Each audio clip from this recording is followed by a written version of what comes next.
Hi, welcome into the channel, and I hope that you are doing well. Today, I want to talk about don't allow people to silence your voice, right?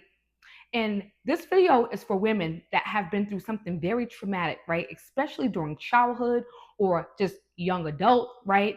Something very traumatic has happened to you.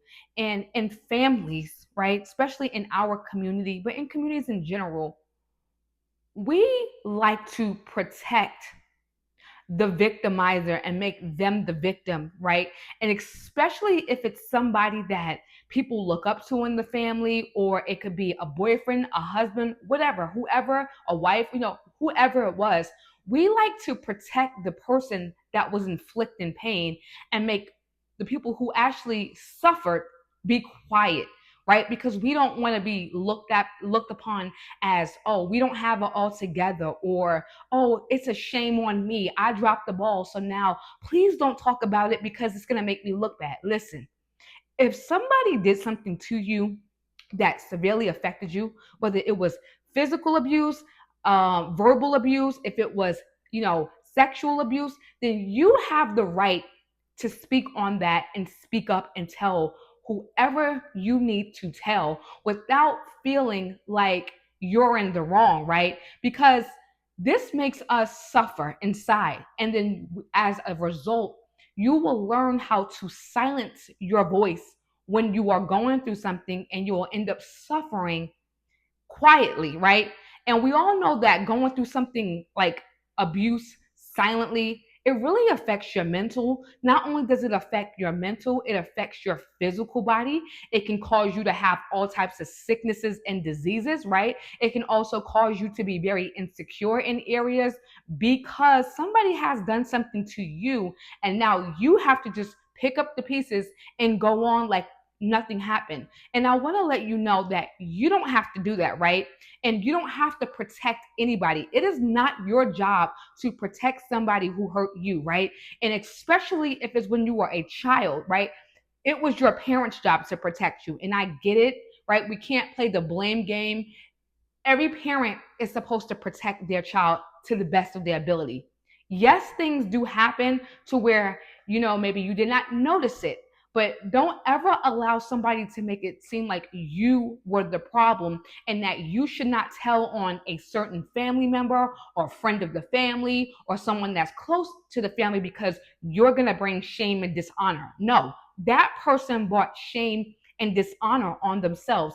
And what I have noticed is, especially if the person is no longer here, right? They are unalive, then all of a sudden, everybody wants to make the person that was the victimizer all of a sudden they are perfect, right? They never did nothing wrong. They want to sit there and romanticize that person and make it seem like they were a bad person and you shouldn't talk about it because they're not here. No, nope, that's not your problem. If the person was bad, I hate to say that, they did bad things to people before they left this earth, and people need to talk about it to get it out, to heal. Let them do that, and you have every right to heal from something that severely hurt you.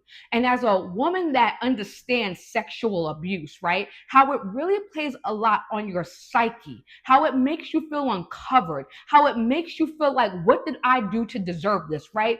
You didn't do anything to deserve this. Because I hear people victim blaming, saying it's this person's fault. Well, what did you do? Well, what did you say? What did you wear? No, it has nothing to do with that, especially if you are violating a woman, right? No is no. And even if the person did not tell you no because they were at an age where they were not able to speak for themselves, the person knows that they are wrong, right? They know it because God convicts us. And yes, it is not God's fault that the person did it, because we all have free will, right?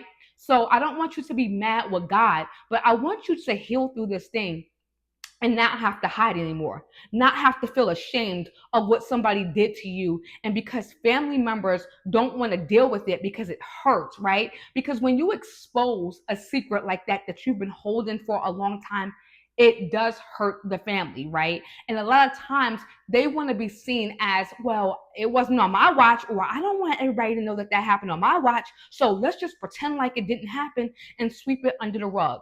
No longer sweeping things under the rug that bother you, because we need to walk in healing. You cannot be healed if you do not talk about those things so that you can be the best version of yourself.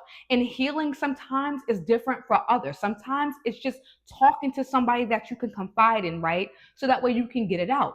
Sometimes it's going to God and asking Him to help you through this pain. Sometimes it's going to see a counselor or a coach to help you to get professional help, because healing is not just a one and done. Always it's always doing a continual work, right? And there's times where you even may be triggered, right? There's times that you even may be triggered from something that happened when you were a child, right? That happened to you. And that is okay, because that just shows that, okay, I need to still work on that area. And even when you get healed, it's something that you will never forget, right? So don't feel ashamed because somebody has done something to you and now people in your family want you to be quiet. No, you no longer have to do that. Whatever you need to do to heal, I want you to walk in healing today. So thank you so much for tuning into today's video, right? I appreciate everybody who has subscribed, who has commented, and I will see you in my next video. Bye.